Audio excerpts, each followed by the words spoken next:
Hello friend, welcome to fearless world. और आज हम लोग रिस्क असेसमेंट का सबसे लास्ट पॉइंट पीपीई पढ़ रहे थे और उसी को कंटिन्यू करेंगे। तो उसके क्या बेनिफिट और लिमिटेशन है हमने जाना था पिछले वीडियो में, और अभी जानेंगे कि कोई भी वर्क प्लेस को जो है ये दो अप्रोच है, collective protection over personal protection. या तो हम कलेक्टिवली प्रोटेक्ट कर सकते हैं, जैसे बताया था मैंने, एलिमिनेट करके कलेक्टिवली प्रोटेक्ट करते हैं, और पीपीई से पर्सनल प्रोटेक्शन होता है। तो सेफ प्लेस जो है हम कर सकते हैं। सेफ प्लेस का मतलब क्या होता है कि वहाँ का इन्वायरमेंट ऑफ वर्क प्लेस जो है उसको हम सेफ कर दें। तो पूरा जो ये सभी के लिए सेफ्टी हो गई।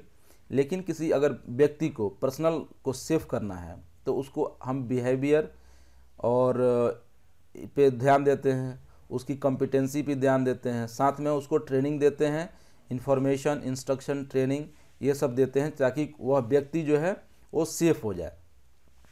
तो ये दो अप्रोच है जिसमें आप देख रहे हैं कि या तो वर्क प्लेस को डिज़ाइन के थ्रू या मटेरियल सिलेक्शन के थ्रू उस प्रीमाइसेस को, उस इक्विपमेंट को, उस प्रोसेस या सबस्टांस को जो है सेफ कर दिया जाए, या किसी पर्सन को, या दोनों जो है अप्रोच लेके चलते हैं इंडस्ट्री में, जिसमें प्लेस को भी सेफ करते हैं और साथ में किसी व्यक्ति को ट्रेनिंग देके उसको भी सेफ करते हैं।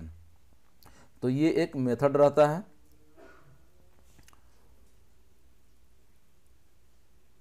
अब आइए residual, acceptable and tolerable risk. Residual में क्या होता है, जैसा कि ये नेम सजेस्ट करता है कि जब हम कंट्रोल मेजर ले लेते हैं तो उसके बाद भी हमारा रिस्क असेसमेंट में कुछ रिस्क बचता है, लो रिस्क बचता है, या जो भी रिस्क बचता है उसको रेसिड्यूअल रिस्क बोलते हैं। क्योंकि हाई रिस्क होता है और हाई रिस्क होने के चलते हम जो है फर्दर कंट्रोल मेजर लेते हैं, फिर रिस्क बचता है उसको रेसिड्यूअल। तो ये हाई भी हो सकता है, लो भी हो सकता है, मीडियम हो सकता है, ये डिपेंड करता है आपके कंट्रोल मेजर पे। तो अगर रेसिड्यूअल रिस्क जो है कम होता है, अगर ये रेसिड्यूअल रिस्क जो आफ्टर कंट्रोल मेजर लेने के बाद अगर लो फिर आ रहा है तो ये एक्सेप्टेबल में होगा, यानी कि हम काम कर सकते हैं, यानी कि जो एग्जिस्टिंग कंट्रोल मेजर्स है वो एडिक्वेट है, अब इस पे काम करने की फिर से और ज़्यादा कंट्रोल मेजर लेने की आवश्यकता नहीं है और इसके बाद कुछ करने की ज़रूरत नहीं है। और रिस्क असेसमेंट कंफर्म करता है कि जो करेंट सिचुएशन है क्या है, एक्सेप्टेबल है, यानी कि सेफ है, आप काम कर सकते हैं। लेकिन अगर उसके बाद भी हाई रिस्क आए, हाई मतलब मीडियम या हाई ऐसा कुछ भी आए, तो वो अगर रेसिड्यूअल रिस्क हाई हो तो हमारे पास दो ऑप्शन हो सकता है। कौन सा ऑप्शन? हेलो, हाँ, हमने बताया कि जब रिस्क जो है हाई आए तो दो ऑप्शन होता है, या तो टॉलरेट करना है या अनएक्सेप्टेबल करना है। जैसे कि अगर हाई रिस्क आया फिर भी फर्दर कंट्रोल मेजर लेना नहीं ले सकते, या हो सकता है कि वहाँ पे नहीं हो पाए। जैसे कि tolerable implies that it is not possible but it can be tolerated for the short time while interim control are put in place। तो ये जो है, जब कोई ऐसा हाई रिस्क आ जाए जहाँ पे अब फर्दर कंट्रोल मेजर लेना पॉसिबल नहीं है, लेकिन हाई रिस्क है और काम भी करना है, लेकिन ये शॉर्ट टर्म के लिए किया जा सकता है, तो ऐसे रिस्क को ये टॉलरेबल बोलते हैं। अनएक्सेप्टेबल क्या होता है, implies that risk level is too high for work to allow to continue। मतलब कि जान जाने का खतरा 100% है और इसमें जान जाएगा ही जाएगा, यानी कि दैट इज अनएक्सेप्टेबल रिस्क। तो ये आप देखा कि जो रेसिड्यूअल रिस्क होगा वो दो तरह का होगा, या तो वो टॉलरेबल होगा या अनएक्सेप्टेबल होगा, या पहला एक्सेप्टेबल होगा, यानी कि एक्सेप्टेबल होगा तो काम कर सकते हैं, और जब हाई रिस्क आए तो फिर जो है आपके पास दो ऑप्शन होगा, या तो टॉलरेट करिए नहीं तो अनएक्सेप्ट की। तो इसके अनुसार अब आइए जानते हैं प्रायोरिटीज़ एंड टाइम स्केल। तो प्रायोरिटीज़ एंड टाइम स्केल कैसे फिक्स करेंगे, जैसे कि कोई रिस्क आया तो मान लीजिए आपने साइट पे गया, इंस्पेक्शन किया, तो लो, मीडियम, हाई रिस्क तो होता है बहुत सारे कामों में। तो आप प्रायोरिटीज़ किसको देंगे, तो जनरली प्रायोरिटीज़ जो है हाई रिस्क को दिया जाता है, यानी कि हाई रिस्क तुरंत टैकल करने की आवश्यकता होती है, क्योंकि अगर आप तुरंत जो है उसको कवर नहीं करते हैं तो कोई भी एक्सीडेंट होने का चांस है, यानी कि हाई रिस्क हायर प्रायोरिटी। बहुत सिंपल है, higher the risk higher the priority, lower the risk lower the priority. लेकिन होता क्या है कि जो हाई रिस्क है उसमें ज़्यादा उसी प्रकार अगर हाई रिस्क है तो टाइम स्केल कम होगा, यानी कि हाई रिस्क से इसको तुरंत कंट्रोल करना है, यानी कि इसका समय जो है 1 आवर 2 आवर 1 डे ऐसा, मतलब कि शॉर्ट टर्म होगा। और वही अगर हाई रिस्क है, सॉरी लो रिस्क है, तो इसका जो टाइम स्केल ज़्यादा हो सकता है। लेकिन देखा क्या जाता है कि जो हाई रिस्क है वो जो है उसको कंट्रोल मेजर लेने के लिए ज़्यादा समय लगते हैं और उसको मतलब कि ज़्यादा कॉम्प्लिकेटेड होता है, जबकि लो रिस्क है उसको तुरंत किया जा सकता है बहुत कम समय में। तो ये एक प्रॉब्लम है। सबसे जो लास्ट है वो है record significant finding and implement. ये रिस्क असेसमेंट का 5वां स्टेप है। तो मैंने बताया थे कि जब आप रिस्क असेसमेंट करते हैं तो लास्ट में क्या करना है, आपको रिकॉर्ड करना है, जैसे आप देख पा रहे हैं इस फिगर में, रिकॉर्ड करना है फाइंडिंग को और साथ में इम्प्लीमेंट करना है। तो ये एक लीगल रिक्वायरमेंट भी है कि आपको रिस्क असेसमेंट का जो डॉक्यूमेंट है वो मेंटेन करना है, जो कि ये क्या होता है कि स्टेटमेंट होता है कि कौन कौन से प्रेजेंट हैं और आपने एग्जिस्टिंग कंट्रोल मेजर कौन है और कौन से कंट्रोल मेजर आपने लिए हैं, ये इसका प्रूफ है। अगर कोई एक्सीडेंट होता है तो ये आप ये एज ए डॉक्यूमेंट, मतलब प्रूफ ऑफ डॉक्यूमेंट आप इसको शो कर सकते हैं। तो ये पूरे वर्ल्ड में ये कोई स्टैंडर्ड नहीं है कि रिस्क असेसमेंट हर जगह एक ही जैसा होगा। ऑर्गेनाइजेशन से ऑर्गेनाइजेशन वेरी करता है। मैं जितने भी कंपनियों में काम किया देखा कि उसका सबका अलग अलग रिस्क असेसमेंट है। तो ये different organization can adopt a format that is most appropriate to their circumstances.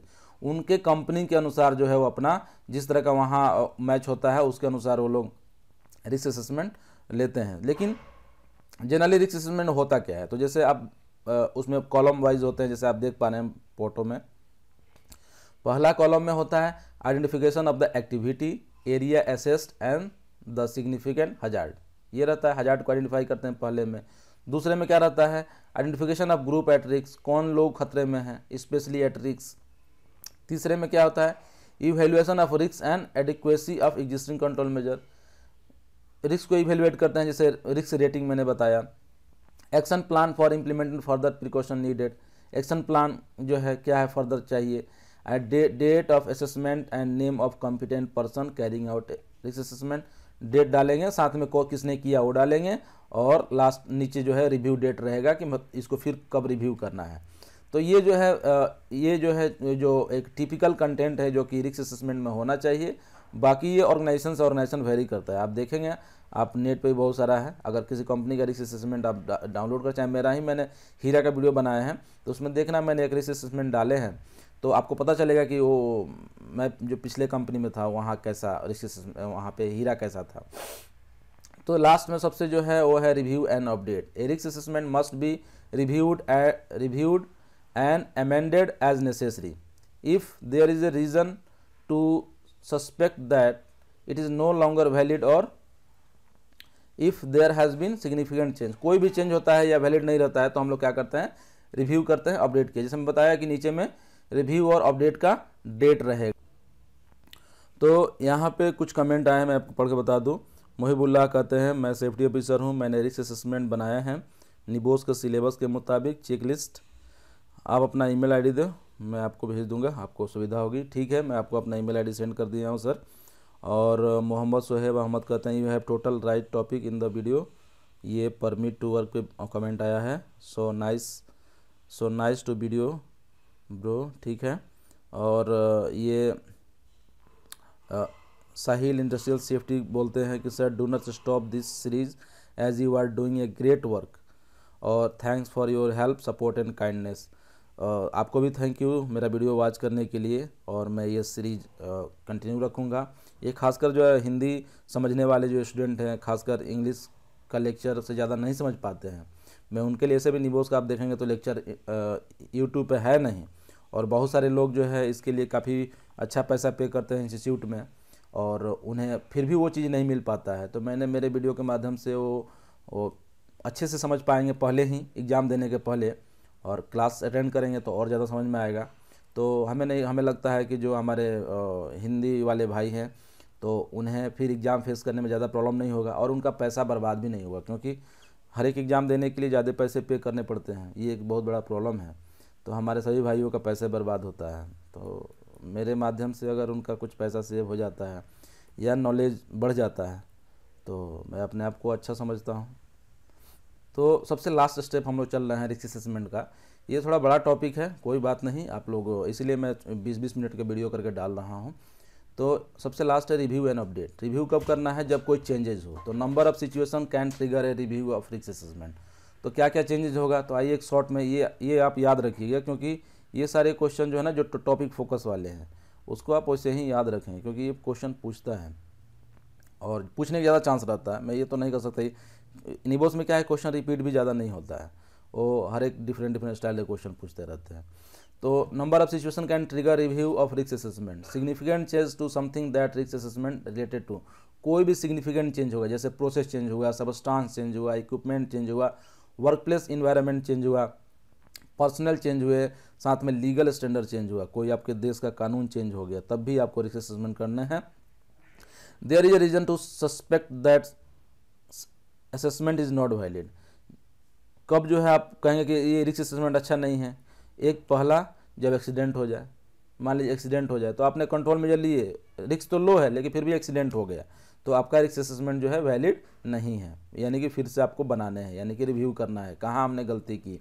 कोई नियर मिस हो जाए, कोई इल हेल्थ हो जाए, किसी की कोई बीमारी हो जाए, इस तरह का, उसके चलते तो आप समझ सकते हैं कि हमारा रिस्क असेसमेंट जो है रिव्यू करने की ज़रूरत है। तो ये आपने पॉइंट डायरेक्टली याद रखिएगा। तो it is also good practice to review risk assessment on regular basis. अगर ये सब नहीं भी होता है तो फिर भी एक रेगुलर बेसिस पे जो है रिस्क असेसमेंट को रिव्यू करना चाहिए, 2 मंथ, 3 मंथ, 6 मंथ ऐसा करके। This is often done by determining A frequency of review based on the level of risk associated with the activity in the question. ये depend करता है कि वहाँ पे कितने वर्क प्लेस पे रिस्क हैं, उसके अनुसार ये अपडेट होता है। जैसे कि IMS का जो डॉक्यूमेंट है उसमें तो ईयरली तो रिव्यू होता ही है, उसमें रिव्यू डेट डाले रहते हैं। An annual review of risk assessment is common practice in many workplace। मैंने बताया थे आपको, मैंने इसके पहले IMS का डॉक्यूमेंट मेंटेन किया था, तो उसमें हर साल जो है उसका रिस्क असेसमेंट जो है अपडेट होता, मतलब कि वहाँ पे अपडेट डेट रहता था कि एक साल में तो मिनिमम करने हैं आपको, कोई चेंजेस है तो, और साथ में उसमें रिवीजन डेट डालना डेट नहीं, उसमें रिवीजन डेट तो रहेगा ही, साथ में वो रिवीजन कितना बार किया गया, 1 बार, 2 बार, 3 बार, ऐसा करके उसमें ऊपर के कॉलम में रहेगा। मैं कभी शेयर करूंगा आपको IMS का डॉक्यूमेंट आप लोगों के साथ, तो आपको ज़्यादा समझ में आएगा। इसके बाद ये तो रिस्क असेसमेंट ख़त्म हो गया। इसके बाद हम लोग पढ़ने वाले हैं special cases and vulnerable workers. जैसे कि बहुत सारे वर्कर जो है स्पेशल, जैसे यंग पर्सन आते हैं, लोन वर्किंग, एक्सपेक्टेंट मदर, तो उनके साथ क्या है, अलग तरह का खतरा होता है और उनके लिए जो है रिस्क असेसमेंट, तो इसमें कुछ स्पेशल हैं जिन पे ज़्यादा ध्यान देने की आवश्यकता होती है रिस्क असेसमेंट बनाने टाइम में। जैसे कि कोई यंग पर्सन है, लोन वर्कर है, एक्सपेक्टेंट मदर है, ऐसे लोगों पे ज़्यादा ध्यान देने की आवश्यकता होती है। तो इस वीडियो में इतना ही, और अगले वीडियो में मैं आपके साथ डिस्कस करूंगा ये सभी जो है स्पेशल केसेस हैं या वल्नरेबल वर्कर्स हैं। वल्नरेबल वर्कर मतलब क्या होता है कि जो लोग इजीली जो है मतलब कि एक्सपोज हो जाते हैं हजार्ड से, तो मतलब जिनको ज़्यादा खतरा रहता है उसको वल्नरेबल वर्कर बोलते हैं। तो मैं नेक्स्ट वीडियो में उसको कंटिन्यू करूँगा। इस वीडियो में इतना ही, थैंक यू। और लाइक, सब्सक्राइब, कमेंट करना ना भूलें, क्योंकि जब कोई नए अगर व्यूअर हैं हमारे इस चैनल पे तो वो ज़रूर सब्सक्राइब करें, और कोई नए जो आपके फ्रेंड हैं जो कि देखना चाहते हैं ऐसे वीडियो को, उनके साथ शेयर करें ताकि मेरा भी व्यू बढ़े। व्यू थोड़ा कम है, कोई बात नहीं, क्योंकि ये व्यू जो है कंटिन्यू चलते रहता है, क्योंकि लोग जो है एक बार इसको नहीं देखते हैं। आप जैसे अपलोड कर दिया तो इसको 2 दिन 4 दिन ऐसा करके वो कंटिन्यू व्यू बढ़ते रहेगा। तो जैसे कि कोई वीडियो अपलोड करता है, एक दिन में 2000-4000 व्यू हो जाता है, तो क्या है कि निबोस के स्टूडेंट भी मतलब उतने ज़्यादा नहीं हैं और सब एक साथ पढ़ते तो नहीं हैं। तो जैसे जैसे स्टूडेंट यूट्यूब सर्च करते हैं वैसे वैसे मेरा वीडियो अपीयर होता है और व्यू भी कंटिन्यू चलते रहता है। थैंक यू, नमस्कार, फिर मिलेंगे कल।